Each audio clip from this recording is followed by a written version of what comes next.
അസ്സലാമു അലൈക്കും വറഹ്മത്തുള്ളാഹി. ബിസ്മില്ലാഹിർ റഹ്മാനിർ റഹീം. അൽഹംദുലില്ലാഹി റബ്ബിൽ ആലമീൻ. അസ്സലാത്തു വസ്സലാമു അലാ റസൂലിഹിൽ അമീൻ വഅലാ ആലിഹി വഅസ്ഹാബിഹി അജ്മഈൻ. അമ്മാ ബഅദ്. വേദിയിലുള്ള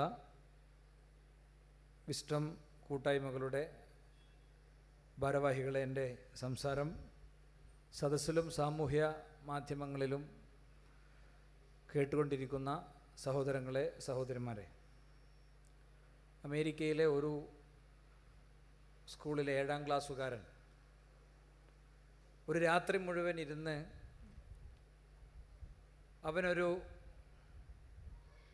പ്രത്യേക അധ്വാനം വഴി പഴയ വയറും പഴയ ബാറ്ററിയൊക്കെ ഘടിപ്പിച്ച് എന്തോ ഒരു സാധനം ഉണ്ടാക്കി സ്കൂളിലെ ക്ലാസ് റൂമിലെത്തി. എൻജിനീയറിംഗ് ക്ലാസ്സിലെ ടീച്ചറുടെ കയ്യിൽ നിന്ന് കയ്യടിയും സമ്മാനവും വാങ്ങാൻ വേണ്ടി പോയ അവന് ക്ലാസ്സിലെത്തിയതോടുകൂടെ ടീച്ചർ അവൻ്റെ ബാഗിലെ ഒരു ശബ്ദം ഭീതിയോടെ ശ്രദ്ധിക്കുന്നുണ്ടായിരുന്നു.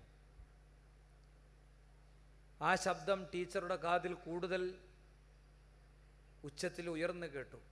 ടിക് ടിക് ടിക് എന്നൊരു ശബ്ദമാണ്. ആ കുട്ടി ഒരു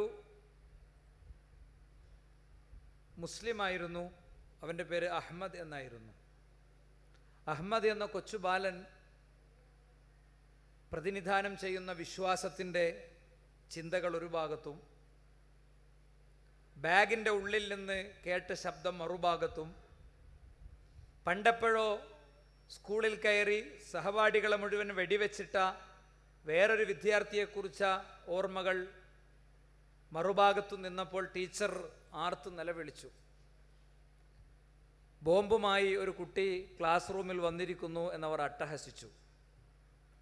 അതോടുകൂടെ പോലീസ് എത്തുന്നു, അവനെ ലോക്ക് ചെയ്യുന്നു, അവനെ കൊണ്ടുപോകുന്നു. ബോംബ് സ്ക്വാഡ് വരുന്നു, നിർവീര്യമാക്കാനുള്ള സംവിധാനങ്ങൾ വരുന്നു. ഓബി വാനുകൾ സ്കൂളിൻ്റെ മുറ്റത്ത് നിരക്കുന്നു. മാധ്യമങ്ങൾ അവരുടെ പ്രക്ഷേപണങ്ങൾ ആരംഭിക്കുന്നു. ലൈവ് ന്യൂസുകൾ വരുന്നു. അപ്പോഴൊക്കെ അവൻ പറയാൻ ശ്രമിക്കുന്നുണ്ടായിരുന്നു അവൻ എന്താണ് ഉണ്ടാക്കിയത്. അവസാനം എങ്ങനെയോ അവൻ പറഞ്ഞു തീർത്തു, ഞാൻ ഇന്നലെ രാത്രി ഒരു ക്ലോക്ക് ഉണ്ടാക്കിയതാണ്, ഒരു അലാം ക്ലോക്ക്. സാധനം പുറത്തെടുത്തപ്പോൾ സത്യമാണ്, അലാം ക്ലോക്കാണ്.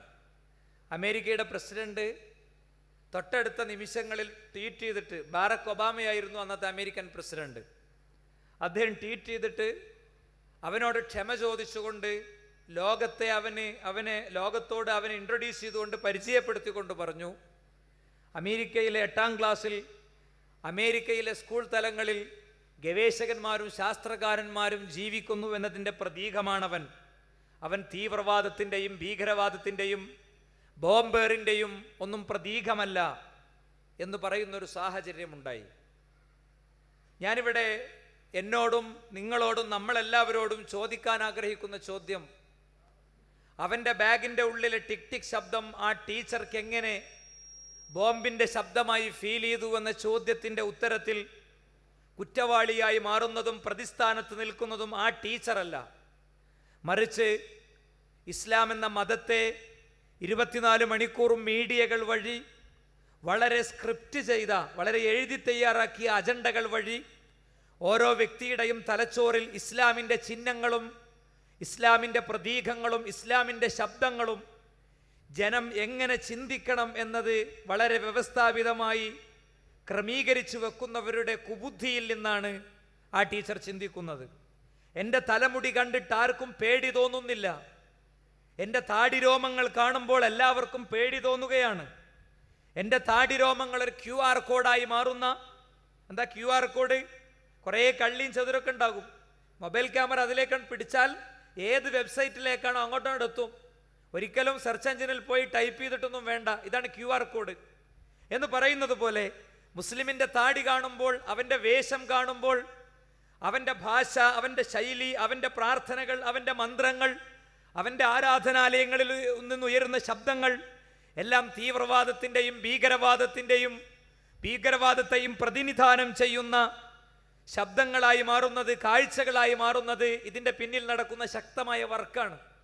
എന്തിനാണ് ഇതിൻ്റെ പിന്നിൽ ഇത്ര ശക്തമായ വർക്ക് നടക്കുന്നത്?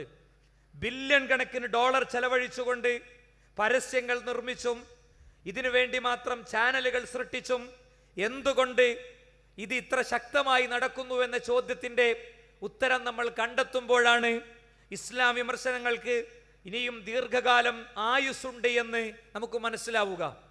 ഞാൻ ചില കണക്കുകൾ വായിക്കാം.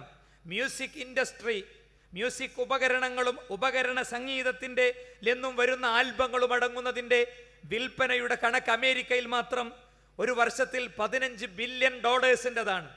ലഹരി $435 ബില്യൺ. ചൂതാട്ടം 3 ലക്ഷം കോടിയുടേതാണ്. കോസ്മെറ്റിക്സ് അഥവാ സൗന്ദര്യവർദ്ധക വസ്തുക്കൾ $460 ബില്യൺ. സെക്സ് അല്ലെങ്കിൽ പോൺ കണ്ടന്റുകളുടെ കാഴ്ചയും അതിൻ്റെ അനുബന്ധങ്ങളും, നൂലിഴ ബന്ധമില്ലാത്ത സ്ത്രീ പുരുഷന്മാരുടെ ശാരീരിക ബന്ധങ്ങളുടെ പ്രകടന കാഴ്ചകൾ, അത് ആപ്പിൾ, ഗൂഗിൾ പോലെയുള്ള വമ്പൻ കമ്പനികളുടെ വിറ്റുവരവിനേക്കാളും വലുതാണ്. ഗൂഗിളിൽ നിങ്ങളൊരു വാചകം സെർച്ച് ചെയ്താൽ അതിൻ്റെ മുതലാളിക്ക് പൈസ കിട്ടുന്നുണ്ട്. അത്ര സമ്പന്നമാണ് ഗൂഗിളും ആപ്പിളും ഒക്കെ. എങ്കിൽ അതിലേറെ വലുതാണ്. ഇത്രയും വലിയ ബിസിനസ് സാമ്രാജ്യങ്ങളെ മുഴുവൻ തകർത്ത് തരിപ്പണമാക്കുന്ന ആശയധാരയാണ് യഥാർത്ഥത്തിൽ ഇസ്ലാം.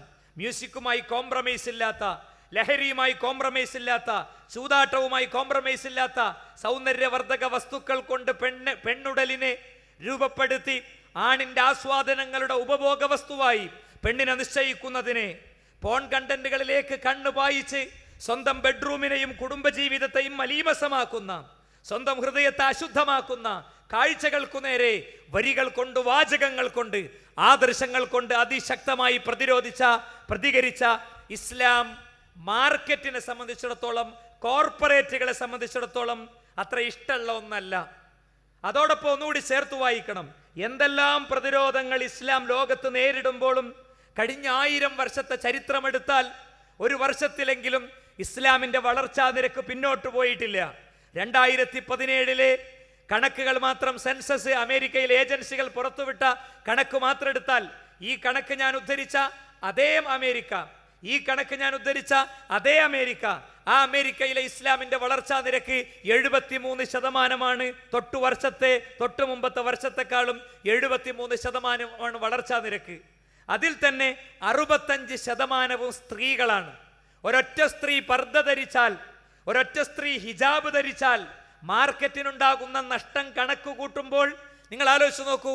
എന്തുകൊണ്ട് മാർക്കറ്റ്, എന്തുകൊണ്ട് കോർപ്പറേറ്റുകൾ ഇസ്ലാം വിമർശനത്തിനു വേണ്ടി കൂലിപ്പട്ടാളങ്ങളെ ഇറക്കി, ഒരു ഭാഗത്ത് ഫ്രീ തിങ്കേഴ്സ് എന്ന പേരിൽ ഒരു ചിന്തയുമില്ലാത്ത നിരീശ്വര നിർമ്മത പ്രസ്ഥാനങ്ങളെയും, മറുഭാഗത്ത് യാതൊരുവിധ തത്വങ്ങളും സ്വീകരിക്കാതെ ഇസ്ലാം വിമർശനം അജണ്ടയാക്കിയ ക്രിസ്ത്യൻ മിഷണറിമാരെയും, അതിൻ്റെ അപ്പുറത്ത് ഓറിയന്റലിസ്റ്റുകളെയും, അതിൻ്റെ അപ്പുറത്ത് ഇസ്ലാമിന്റെ ഉള്ളിൽ നിന്ന് തന്നെ കടമെടുത്തവരെയും ഒക്കെ ഉപയോഗിച്ചുകൊണ്ട് ഇസ്ലാമിന്റെ സൈദ്ധാന്തിക തത്വങ്ങളെ ആശയം കൊണ്ട് പ്രതിരോധിക്കാൻ കഴിയാത്തവർ, അവര് വളരെ ശക്തമായി ലോകത്ത് വരുത്തി തീർക്കാൻ ശ്രമിച്ച കാര്യമാണ് ലോകം ഇസ്ലാമിനെ കുറിച്ച് ഇത്തരം കാര്യങ്ങൾ ചിന്തിക്കുക എന്നത്. സ്വാഭാവികമായും തീവ്രവാദം എന്ന വാക്ക് ഇവിടെ ഒരുപാട് തവണ ചർച്ച ചെയ്യപ്പെട്ടു, അല്ലേ? വിസ്ഡം ഇസ്ലാമിക് ഓർഗനൈസേഷനും അതിൻ്റെ അനുബന്ധ കൂട്ടായ്മകളും ഐസിസ് വന്നപ്പോൾ ഐസിസിനെതിരിൽ കേരളത്തിൽ ലക്ഷക്കണക്കിന് ലഘുലേഖകൾ കൊടുത്തിട്ടുണ്ട്. ആ ലഘുലേഖയിൽ പറഞ്ഞിട്ടുണ്ട് എന്തുകൊണ്ടൊരു മുസ്ലിമിന് തീവ്രവാദിയാകാൻ പറ്റില്ല. ബോംബും കത്തിയും എടുത്ത് ഫീൽഡിലിറങ്ങുന്ന, ഇരുണ്ട രാവിന്റെ മറവിൽ മെഴുകുതിരി വെട്ടത്തിന്റെ വെളിച്ചത്തിൽ ഇരുന്ന് ഗൂഢാലോചനകൾ നടത്തുന്ന കാര്യം മാത്രമല്ല, തീവ്രവാദ സമീപനം പുലർത്തുന്നവരുടെ കൈത്തണ്ടയിലേക്ക് ഇട്ടുകൊടുക്കുന്ന ഒരു രൂപ നാണയം പോലും ഒരു മുസ്ലിം ചെയ്യുന്ന തെറ്റാണ്. പ്രതിരോധത്തിന്റെ പേര് പറഞ്ഞ് മുസ്ലിം സമുദായത്തിന്റെ ആൾക്കൂട്ട മനഃശാസ്ത്രത്തെയും വിങ്ങുന്ന ഹൃദയത്തെയും തെറ്റായി ഉപയോഗിച്ചുകൊണ്ട് മുസ്ലിം ചെറുപ്പക്കാരെ തെരുവിലിറക്കുന്നവർക്ക് ഒരു നാണയത്തൊട്ട് കൊടുക്കുന്നത് പോലും തെറ്റാണ്. കത്തിയെടുക്കലും തോക്കെടുക്കലും മാത്രമല്ല, സിറിയയിലേക്ക് പോകലും ജിഹാദ് എന്ന പേരിൽ തെറ്റായ നിലപാടുകൾ സ്വീകരിക്കലും മാത്രമല്ല, മറിച്ച് ഇതുപോലും തെറ്റാണെന്നത് കൃത്യമായി പഠിപ്പിച്ചിട്ടുണ്ട്. മൻ ഖതല നഫ്സൻ ബിഗൈരി നഫ്സിൻ ഔ ഫസാദിൻ ഫിൽ അർളി ഫകഅന്നമാ ഖതല അന്നാസ ജമീഅ. ഒരു വ്യക്തി മറ്റൊരാളെ കൊല്ലാൻ ഒരിക്കലും പാടില്ലാത്ത ആ വ്യക്തിയെ കൊല്ലുന്നു, അതുവഴി അവൻ ഭൂമിയിലെ മുഴുവൻ ആളുകളെയും കൊല്ലുകയാണ്. ഒരു വ്യക്തിയെ കൊല്ലാനുള്ള സാഹചര്യം ഇസ്ലാം പറയുന്നുണ്ട്. അവൻ ഫസാദ് ഉണ്ടാക്കി, അവൻ വേറൊരാളെ കൊന്നു. പക്ഷെ ആ കൊല നിർവഹിക്കേണ്ടത് ആരാ? അത് ഗവൺമെന്റാണ് നിർവഹിക്കേണ്ടത്, സിവിലിയൻസ് അല്ല, നാട്ടുകാരല്ല. അപ്പോൾ ഒരു വ്യക്തിയെ തൻ്റെ വാപ്പാനെ കൊന്ന ഒരാളെ മറുക്രിയ എന്ന നിലക്ക് കൊന്നാൽ പോലും അത് തെറ്റായി കാണുന്ന മതം ഭൂമിയിലെ മുഴുവൻ മനുഷ്യരെയും കൊന്നതിന് തുല്യമാണ് അത് എന്ന് പറയുന്ന മതം ഒരിക്കലും ഇതിനെ അംഗീകരിക്കുകയില്ല.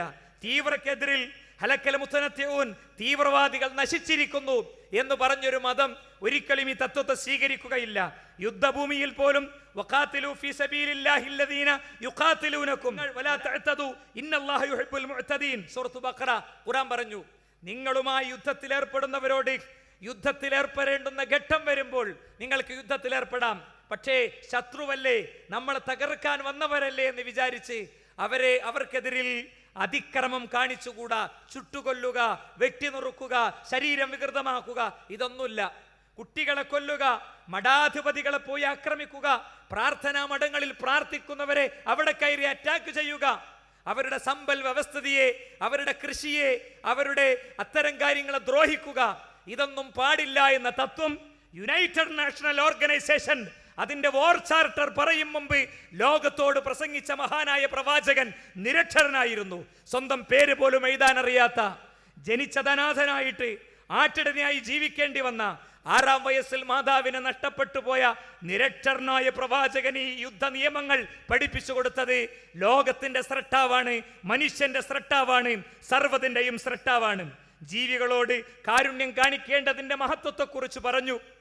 കിളിക്കൂടിൽ നിന്ന് കിളിക്കുഞ്ഞിനെ എടുത്ത സ്വന്തം അനുചരനെ കിളിക്കൂട്ടിലേക്ക് അതിനെ കൊണ്ടുപോകാൻ വേണ്ടി നിർബന്ധിക്കുകയും തിരിച്ചയക്കുകയും ചെയ്ത ആ അമ്മയെ കാണാൻ കൊതിക്കുന്ന കിളിക്കുഞ്ഞിന്റെ ആ കരച്ചിൽ പോലും ക്ഷമിക്കാൻ കഴിയാത്ത പ്രവാചകന് ലോകത്തെ തീവ്രവാദത്തിന്റെയും ഭീകരവാദത്തിന്റെയും ടാഗുകൾ അണിയിക്കുന്നവർക്ക് തീർച്ചയായും അവരുടെ അജണ്ട വിജയിപ്പിക്കാൻ കഴിഞ്ഞിട്ടില്ല എന്നതിന്റെ രേഖയാണ് ഇസ്ലാമിന്റെ വളർച്ചാ നിരക്ക് ലോകത്ത് വീണ്ടും വീണ്ടും കുതിച്ചുയർന്നുകൊണ്ടിരിക്കുന്നു എന്നത്. നോക്കൂ നിങ്ങൾ, സ്വന്തം ഭാര്യക്കെതിരിൽ ലൈംഗികാരോപണം വരെ ഉന്നയിച്ച, സ്വന്തം ജനതയിൽ ഒരുപാട് പ്രതിസന്ധികൾ സൃഷ്ടിക്കാൻ ശ്രമിച്ച കപട വിശ്വാസികളുടെ നേതാവ് അബ്ദുല്ലാഹിബിൻ ഉബയ്യിബിൻ സുലൂൽ മരണപ്പെട്ടപ്പോൾ അവന്റെ മയ്യിത്ത് നിസ്കരിക്കാൻ പോയിട്ടുണ്ട് ലോകത്തിന്റെ പ്രവാചകൻ.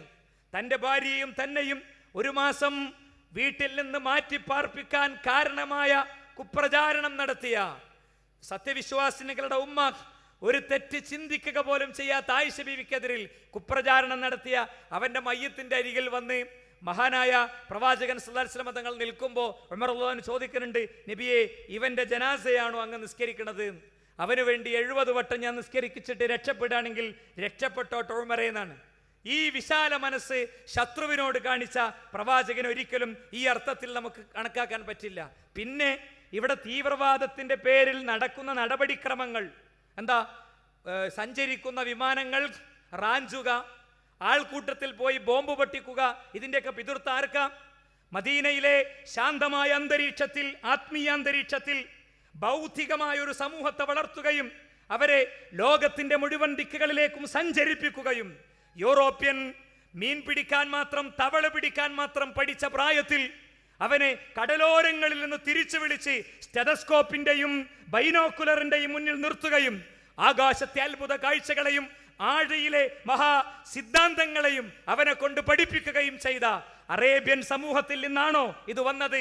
അല്ല, ചരിത്രം നമ്മുടെ മുന്നിലുണ്ട്. ഇസ്രായേൽ എന്ന രാഷ്ട്രം രൂപീകരിക്കാൻ വേണ്ടി ഫലസ്തീനിൽ അജണ്ടകൾ ഒരുക്കുന്നതിനോടുള്ള പ്രതിഷേധത്തിന് വേണ്ടി രൂപപ്പെട്ട ഒരു സംഘടനയുണ്ട്.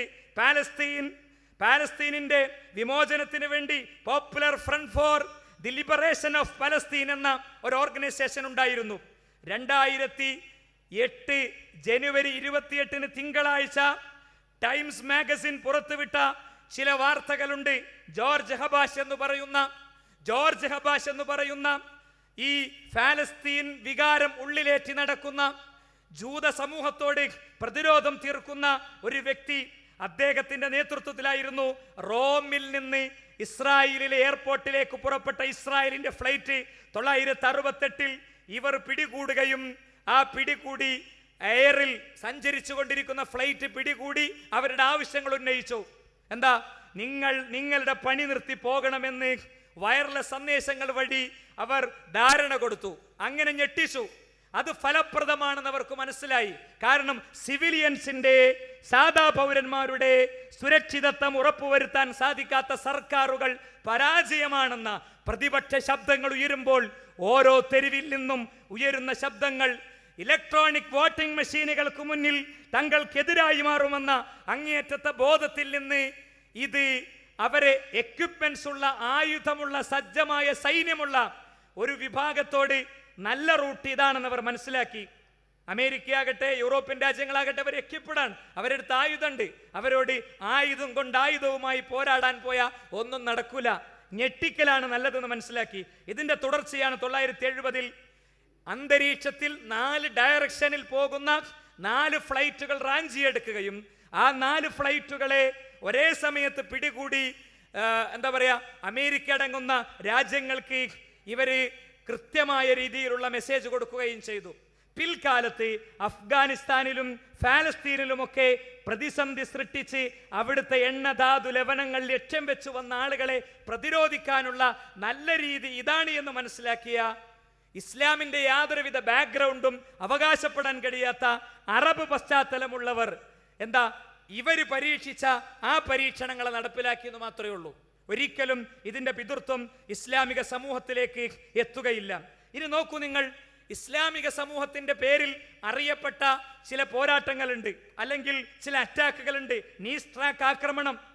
ഒരു പ്രദേശത്തിങ്ങനെ, കടലോരത്തിങ്ങനെ അവിടുത്തെ മനോഹരമായ കാഴ്ചകൾ കണ്ടു നിൽക്കുന്ന ആളുകളെ ട്രക്ക് ഓടിച്ചു വന്നിട്ട് വെടിവെച്ചു, തുരുതുരാ വെടിവെച്ചു. ബാക്കിയുള്ള ആളുകളെ ട്രക്ക് ഇടിച്ച് കയറ്റി 100 കണക്കിന് ആളുകളെ കൊന്നു. ആരാ ഇതിന്റെ പിന്നിൽ പ്രവർത്തിച്ചത്? ഇസ്ലാമിക ജിഹാദിന്റെ ആളുകളായിരുന്നു എന്ന വാർത്ത ഇവരുടെ ഡീറ്റെയിൽസ് ചില ഏജൻസികൾ അന്വേഷിച്ചു. അപ്പൊ കണ്ടെത്തിയത് എന്താ? ഇവർ മദ്യപാനികളാണ്, ഇവർ പന്നിമാംസം കഴിക്കുന്നവരാണ്. ഭാര്യയെ തല്ലിയതിന്റെ പേരിൽ ഇതിൽ ഇടപെട്ട വ്യക്തിയുടെ കാര്യത്തിൽ അയൽക്കാർക്ക് ഇടപെടേണ്ടി വന്നിട്ടുണ്ട്. നോക്ക് നിങ്ങൾ, എറണാകുളത്ത് നിന്ന്, കാക്കനാട്ട് നിന്ന് ഫ്രാൻസിൽ പോയി ഒരാൾ ആക്രമണം നടത്തിയെന്ന് വിചാരിക്കുക. അയാൾ രാജ്യം കണ്ടെത്തിയാൽ, സ്റ്റേറ്റ് കണ്ടെത്തിയാൽ, കാക്കനാട് കണ്ടെത്തിയാൽ, വാർഡ് കണ്ടെത്തിയാൽ, അയൽക്കാരെ കണ്ടെത്തിയാൽ അയാൾ ഡീറ്റെയിൽ കിട്ടും. പൊളിച്ചടുക്കിയിട്ടുണ്ട്, ഇസ്ലാമിക പ്രബോധകർ പൊളിച്ചടുക്കിയിട്ടുണ്ട്. ഞാൻ പറയാം, ഓർലാൻഡോയിലെ ഗ്ലേസ് ക്ലബിന്റെ സ്വവർഗാനുരാഗികളുടെ ക്ലബിൽ പോയി വെടിവെച്ചു. ഉമർ മത്തീൻ വെടിവെച്ചു. ആരാ? ഉമർ എന്ന പേര് കിട്ടിയപ്പോഴേക്ക് അതിനെ ഇസ്ലാമികവൽക്കരിച്ചു. എന്തുകൊണ്ടാ ഉമർ മത്തീൻ ഇത് ചെയ്തത്? ഓർലാൻഡോയിലെ ക്ലബിലെ തന്റെ പാർട്ട്ണറെ, സ്വവർഗാനുരാഗിയായ പാർട്ട്ണറെ തേടി വന്നപ്പോ അയാൾ മറ്റൊരാളുമായി സ്വവർഗാനുരാഗത്തിൽ ഏർപ്പെടുന്നതാ കാണുന്നത്. അതിലുള്ള പ്രതിഷേധം തീർക്കാൻ വേണ്ടി വീട്ടിൽ പോയി റൈഫിൾ എടുത്തു വന്നിട്ട് തുരുതുരാ വെച്ചു വെടി. അല്ലേ? അയാൾക്ക് കൊടുത്ത ടാഗോ ഇസ്ലാമിന്റെ ടാഗ്, അയാൾക്ക് കൊടുത്ത ടാഗ് ഇസ്ലാമിന്റെ ടാഗ്. ഗാർഡിയൻ പത്രമടക്കം ഇയാൾ എയ്ത്തിസ്റ്റ് ആണെന്നും മതനിഷേധിയാണ് എന്നും ഇയാൾ ഹോമോസെക്സ്വാലിറ്റിയിൽ സ്വവർഗാനുരാഗത്തിന്റെ ആളാണെന്നും പറഞ്ഞിട്ടുണ്ട്. സ്വർഗം കിട്ടാൻ വേണ്ടി, ഹൂറുല്ലീങ്ങളെ കിട്ടാൻ വേണ്ടി ചെറുപ്പക്കാർ തോക്കെടുക്കുന്നുവെന്ന് മലയാളത്തിൽ പോലും പറയുന്ന ഫ്രീ തിങ്കേഴ്സ് എന്ന് പേരിട്ടിട്ട് പ്രത്യേകിച്ച് അജണ്ടയില്ലാതെ അലയുന്നവർക്ക് മറുപടി ഉണ്ടെങ്കിൽ അവർ സാമൂഹ്യ മാധ്യമങ്ങൾ വഴിയെങ്കിലും ഈ കാര്യം പറയട്ടെ.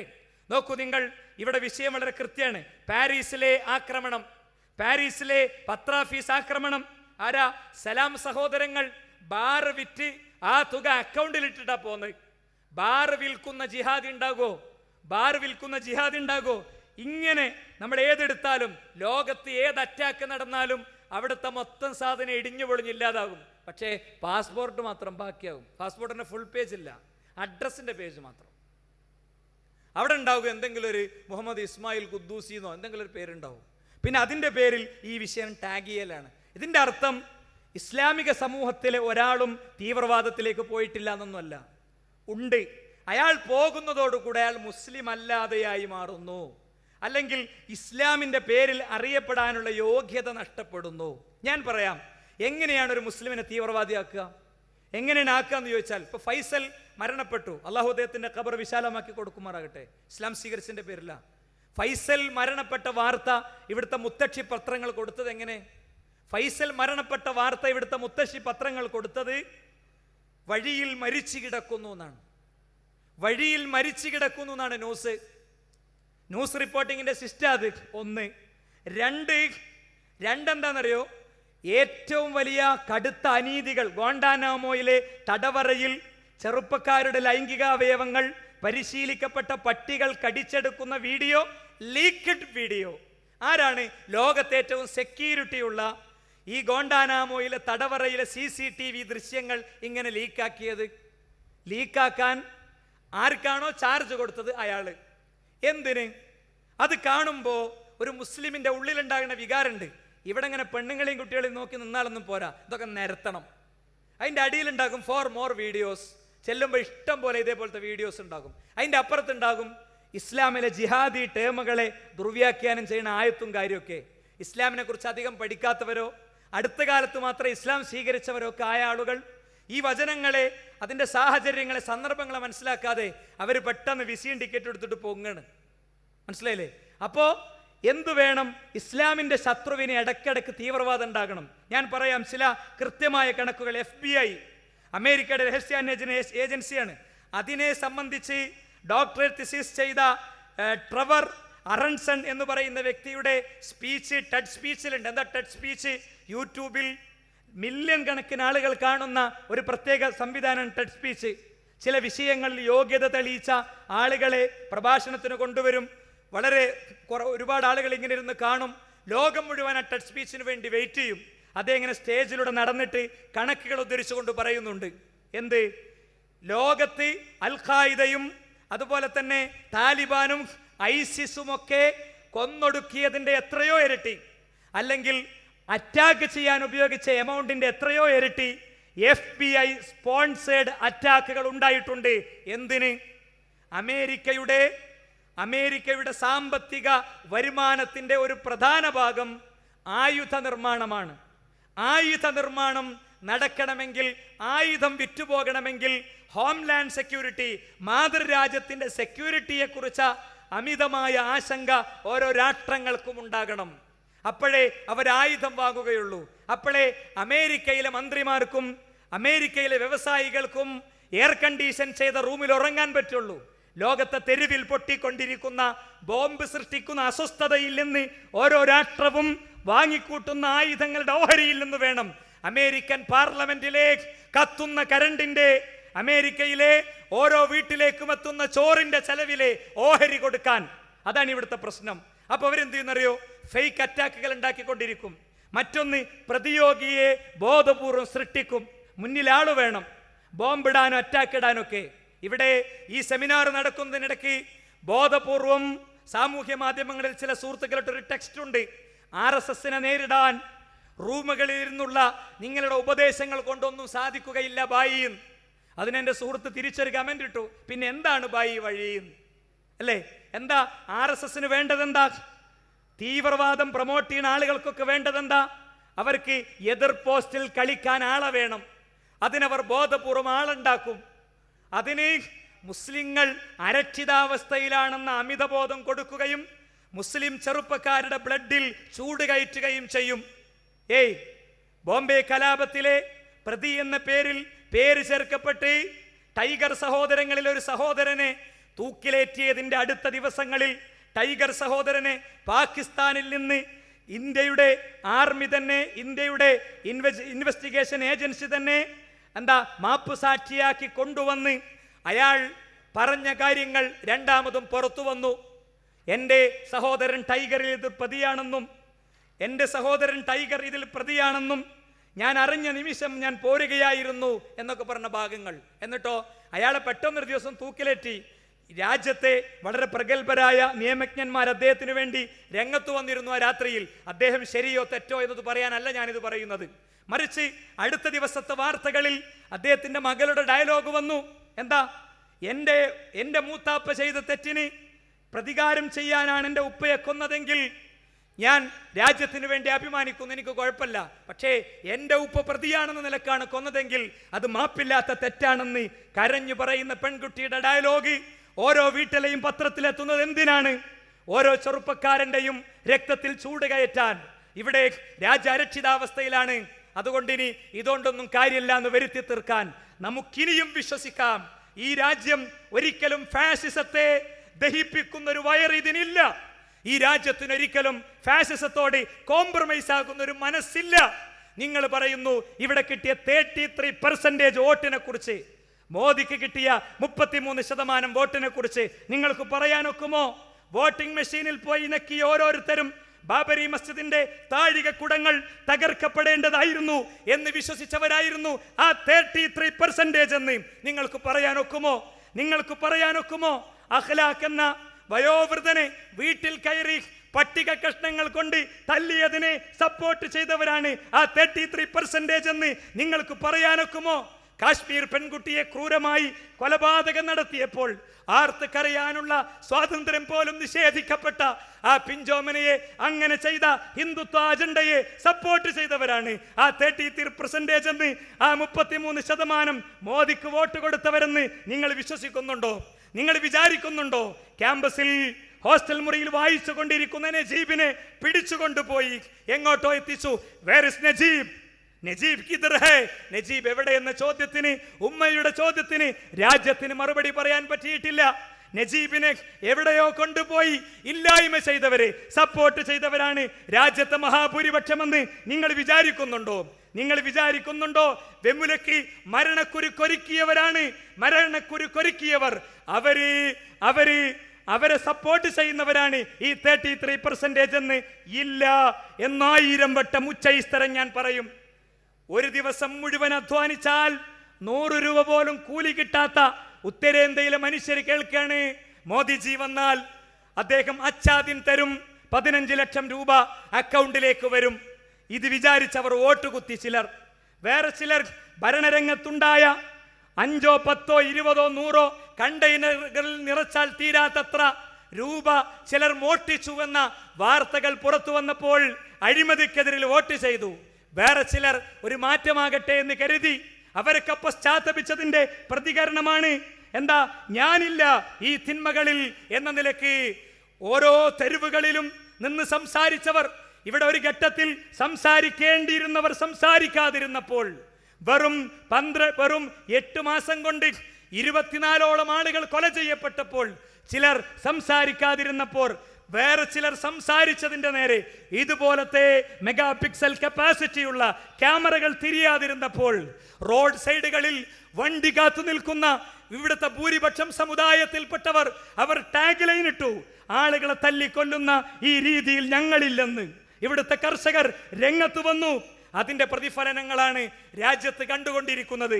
വിസ്ഡം യൂത്ത് ഓർഗനൈസേഷൻ, അതിന്റെ പാരന്റ് ഓർഗനൈസേഷൻ, അതിന്റെ സ്റ്റുഡൻസ് ഓർഗനൈസേഷൻ, അതിന്റെ വനിതാ വിഭാഗം ഒക്കെ ഈ സെമിനാർ നടത്തുന്നത് ഒരു രേഖപ്പെടുത്തലിന് വേണ്ടിയല്ല, മറിച്ച് AC റൂമുകളിൽ ഇരുന്ന ആഹ്വാനം കൊണ്ടൊന്നുമാകില്ലെന്ന് പറയുന്നവരോട് അതുകൊണ്ട് മാത്രമേ ആകൂ എന്നാണ് മറുപടി. എന്താ മറുപടിക്കുള്ള നിദാനം? എഴുത്തുകാർ വെടിയുണ്ടകൾക്ക് മുന്നിൽ മരിച്ചു വീണു. പത്രപ്രവർത്തകർ അവര് വെടിയുണ്ടകൾക്ക് അരികിലൂടെ രക്ഷപ്പെട്ടും ശിക്ഷിക്കപ്പെട്ടും പോകുന്നു. ജഡ്ജിമാർ അവര് കൊല ചെയ്യപ്പെടുന്നു. പോലീസ് ഉദ്യോഗസ്ഥർ അവര് കൊല ചെയ്യപ്പെടുന്നു. ഇതിന്റെയൊക്കെ മെസ്സേജ് എന്താ? എഴുത്തുകാരന്റെ പേനയിൽ നിന്ന് വരുന്ന വരിക്ക് ഈ തിരമാലകളെ പിടിച്ചു നിർത്താൻ ശക്തിയുണ്ട്.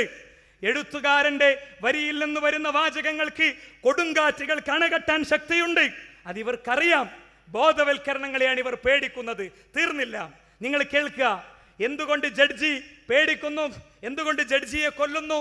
ഞങ്ങളെ കാര്യത്തിൽ വിധിക്കേണ്ടത് പ്രകാരം വിധിച്ചാൽ മക്കളെ കൂടെ ജീവിക്കാൻ കഴിയില്ല എന്ന മെസ്സേജ് കൊടുക്കാൻ. എന്തിന്? കുറ്റാന്വേഷകനായ പോലീസ് ഉദ്യോഗസ്ഥൻ ഇന്ത്യൻ ഭരണഘടനയുടെ നന്മകളെ നെഞ്ചത്തേക്ക് എടുത്തു വെച്ച് പാസ് ഔട്ട് പരേഡിന്റെ നേരത്തെടുത്തൊരു പ്രതിജ്ഞയുണ്ട്. ആ എത്തിക്സ് പാലിക്കാൻ ശ്രമിച്ച പോലീസ് ഉദ്യോഗസ്ഥൻ കൊല ചെയ്യപ്പെടുമ്പോൾ ലാത്തിയെടുത്ത് സംഘപരിവാർ ചേരിയെ നിയന്ത്രിക്കാനിരിക്കുന്ന ഓരോ പോലീസ് ഉദ്യോഗസ്ഥനുമുള്ള മെസ്സേജാണിത്. അതുകൊണ്ട് വളരെ കൃത്യമാണ്.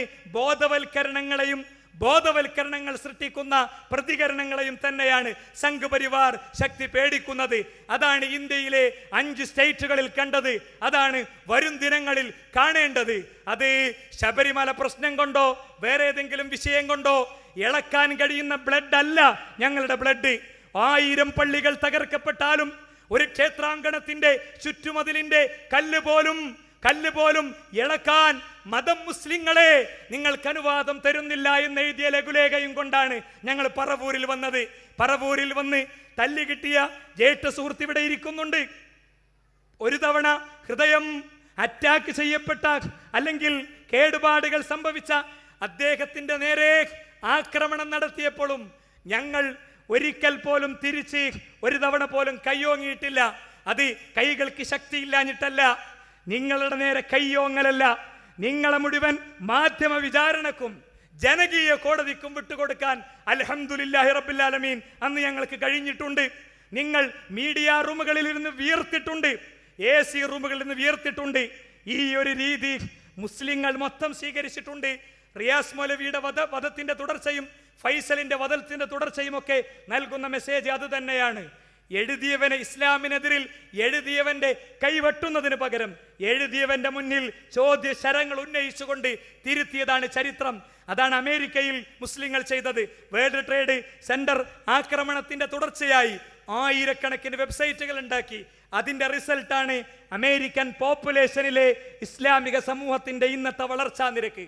അതുകൊണ്ട് ഈ സെമിനാർ സംഘടിപ്പിച്ച എൻ്റെ സഹപ്രവർത്തകരെ മുക്തകണ്ഠം പ്രശംസിക്കുകയാണ്. എറണാകുളം ജില്ലയിൽ നിന്നുള്ള ആളുകളെ ഉൾപ്പെടുത്തി ആയിരുന്നു ഈ സെമിനാർ നമ്മൾ കണ്ടക്ട് ചെയ്തതും ഈ സമയം വരെ തുടർന്നതും. നമുക്ക് ദൗത്യങ്ങളുണ്ട്, നമുക്ക് പ്രൗഢമായ ചരിത്രങ്ങളുണ്ട്, അത് നിങ്ങൾ മറക്കരുത്. നോക്കൂ, നിങ്ങൾ കുത്തബ് മീനാറിന്റെ മുകളിൽ നിന്ന് പണ്ട് മൗലാന ആസാദ് പറഞ്ഞൊരു വാചകമുണ്ട്, ഒരു കൊട്ടേഷൻ ഉണ്ട്. കുത്തബ് മീനാറിന്റെ മുകളിൽ കയറി നിന്നൊരു മലക്കു പറയുകയാണ്, ഇന്ത്യയിലെ മുസ്ലിങ്ങളെ, നിങ്ങൾക്ക് ഞാൻ ഇതാ ഇന്ത്യയുടെ ഭരണം തരാം, നിങ്ങൾ ഹിന്ദുക്കളുമായി കലാപത്തിൽ ഏർപ്പെടുക, ഹിന്ദുക്കളുമായി നിങ്ങൾ പിണങ്ങുക എന്ന് കുത്തബ് മീനാറിന്റെ മുകളിൽ നിന്നൊരു മലക്കു പറഞ്ഞാൽ ഇന്ത്യയുടെ ശതകോടി ഗ്രാമങ്ങളിൽ നിന്ന് ആ മലക്കിന് കൊടുക്കുന്ന മറുപടി ഹിന്ദുക്കളുമായി കലാപത്തിൽ ഏർപ്പെട്ടിട്ട് ഒരു സ്വതന്ത്ര ഇന്ത്യ ഞങ്ങൾക്ക് വേണ്ട എന്നായിരിക്കും. അല്ലേ? യുവത്വമേ നമ്മൾ ഉയരണം.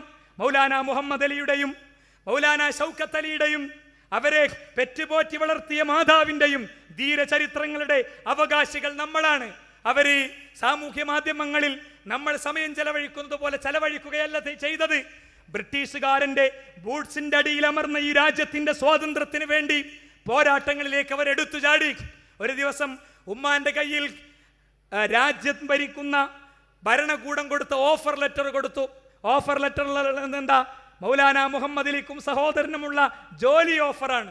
ജോലി ഓഫറിന്റെ കത്ത് കിട്ടിയപ്പോൾ വാർദ്ധക്യത്തിലെത്തിയ മാതാവ് ആ ജോലി ഓഫർ, ആ ജോലി വാഗ്ദാനത്തിന്റെ കത്ത് പിച്ചി ചീന്തി വലിച്ചെറിഞ്ഞിട്ട് പറഞ്ഞൊരു വാചകണ്ട്. എന്താ അറിയോ?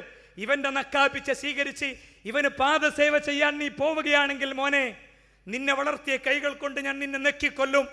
ഗാന്ധിജിയുടെ കൂടെ സമരപ്പന്തലിൽ ഇസ്ലാമിന്റെ വേഷവിധാനങ്ങൾ അണിഞ്ഞ് ഗാന്ധിജിക്ക് മധുരം കൊടുത്ത് നാരങ്ങ നീര് കൊടുത്ത് അദ്ദേഹത്തിന്റെ സത്യാഗ്രഹങ്ങൾ അവസാനിപ്പിക്കാനും ഭക്ഷണം വാരിക്കൊടുക്കാനും പോകുമ്പോഴും പർദ്ദയുടെ നമസ്കാര കുപ്പായത്തിന്റെ പരിരക്ഷ സ്വീകരിച്ച് നെഞ്ചത്തേക്ക് വിശുദ്ധ ഖുർആന്റെ കോപ്പി ചേർത്ത് വെച്ച് അവർ നടന്നു നീങ്ങിയ വഴികൾ പ്രൗഢമായ ഓർമ്മകളുടെ വഴികളാണ്, പ്രൗഢമായ ചരിത്രത്തിന്റെ വഴികളാണ്. ആ ചരിത്രത്തിന്റെ പിൻഗാമികളായി ഇത് ഏറ്റെടുക്കാൻ തീർച്ചയായും നമുക്ക് സാധിക്കണം. ഇന്ത്യൻ നാഷണൽ കോൺഗ്രസിന്റെ ഏറ്റവും ചെറിയ വയസ്സുള്ള പ്രസിഡന്റ് അത് മൗലാന ആസാദ് ആയിരുന്നു. ഇന്ത്യയിൽ ഒന്നാമത്തെ വിദ്യാഭ്യാസ മന്ത്രി മൗലാന ആസാദ് ആയിരുന്നു. ഇന്ത്യൻ മുസ്ലിങ്ങളിൽ ഉറുദുവിൽ ഏറ്റവും മനോഹരമായ ഖുർആൻ പരിഭാഷ നടത്തിയ, തർജുമാനുൽ ഖുർആൻ നടത്തിയ വ്യക്തി മൗലാന ആസാദ് ആയിരുന്നു. ആ മൗലാന ആസാദ് ഉയർത്തിവിട്ട ചിന്ത അല്ലേ, അവിടെ എല്ലാവരും ഒന്നാവുകയെന്ന് പറഞ്ഞപ്പോഴും ആരാധനയിലും അനുഷ്ഠാനങ്ങളിലും ആചാരങ്ങളിലും രണ്ടായി നിന്നുകൊണ്ട് തന്നെ ഗാന്ധിജിക്കും മൗലാന ആസാദിനും ഒന്നാകാൻ പറ്റിയിട്ടുണ്ട്, ഒന്നാകാൻ കഴിഞ്ഞിട്ടുണ്ട്. അതാണ് ഈ ഒരു പ്രസ്ഥാനം ഈ സമൂഹത്തിന്റെ മുന്നിൽ വെക്കുന്ന ഏറ്റവും ശക്തമായ മെസ്സേജ്. അതുകൊണ്ട് നമുക്ക് നമ്മുടെ ഉത്തരവാദിത്തങ്ങൾ ഏറ്റെടുത്ത് ശക്തമായി മുന്നോട്ട് പോകാൻ തീർച്ചയായും കഴിയണം. അതിനുള്ള വലിയ പ്രേരണകൾ ഈ സെമിനാറിന് നൽകാൻ കഴിഞ്ഞിട്ടുണ്ട്. ഇവിടെ വരാതിരുന്ന KC വേണുഗോപാൽ MP അദ്ദേഹത്തിൻ്റെ അടിയന്തരമായി അദ്ദേഹത്തിന് ഡൽഹിയിലേക്ക് എത്താനുള്ള മെസ്സേജ് വന്ന പശ്ചാത്തലത്തിലാണ് അദ്ദേഹം വരാത്തത് എന്ന കാര്യം നിങ്ങളെ ഞാൻ ഈ സന്ദർഭത്തിൽ അറിയിക്കുന്നു. അദ്ദേഹം നമുക്കറിയാം മൊത്തം ഇന്ത്യയിലെ എല്ലാ വിഭാഗങ്ങളും തമ്മിലുള്ള ഐക്യം സൃഷ്ടിക്കുന്നിടത്ത് വലിയ റോള് നിർവഹിച്ചുകൊണ്ടിരിക്കുകയാണ്. അദ്ദേഹവും ഇതുപോലെയുള്ള നേതാക്കളൊക്കെ എല്ലാ അർത്ഥത്തിലുമുള്ള നമ്മുടെ പിന്തുണകളും പ്രാർത്ഥനകളും ഇത്തരം മൂവ്മെൻറ്റുകൾക്കുള്ളതുകൊണ്ട് ഒരു പരാതിയും നമ്മളെ സംബന്ധിച്ചിടത്തോളമല്ല. ഇവിടെ വന്ന് അദ്ദേഹം സംസാരിക്കുന്നതിലേറെ വലിയ ദൗത്യമായിരിക്കും തീർച്ചയായും അദ്ദേഹത്തിന് അവിടെ നിർവഹിക്കാനുണ്ടാവുക എന്ന കാര്യത്തിൽ നമുക്ക് ബോധ്യമുണ്ട്. അതുകൊണ്ട് ഈ ഒരു സന്ദർഭത്തിൽ ഇവിടെ പങ്കെടുത്ത എല്ലാവർക്കും ഉള്ള കടപ്പാടുകൾ നമ്മൾ രേഖപ്പെടുത്തുന്നു. ഇതൊരു ചരിത്രമാണ്, ഒരു ചരിത്ര മുന്നേറ്റമാണ്. ആ ചരിത്ര മുന്നേറ്റത്തിന് നമ്മുടെ പ്രാർത്ഥനയും പിന്തുണയും എല്ലാം ഉണ്ടാവുക. അള്ളാഹു അനുഗ്രഹിക്കുമാറാകട്ടെ. അവൻ്റെ യഥാർത്ഥ വിശ്വാസികളിൽ അവൻ നമ്മെ ഉൾപ്പെടുത്തുമാറാകട്ടെ. അമീൻ അമീൻ ബിറഹ്മതിക യാ അർഹമർ റഹീമീൻ. വൽഹംദുലില്ലാഹി റബ്ബിൽ ആലമീൻ. വസല്ലല്ലാഹു അലാ മുഹമ്മദ് വാഖിറു ദഅവാനാ അൽഹംദുലില്ലാഹി റബ്ബിൽ ആലമീൻ. അസ്സലാമു അലൈക്കും വറഹ്മത്തുള്ളാഹി.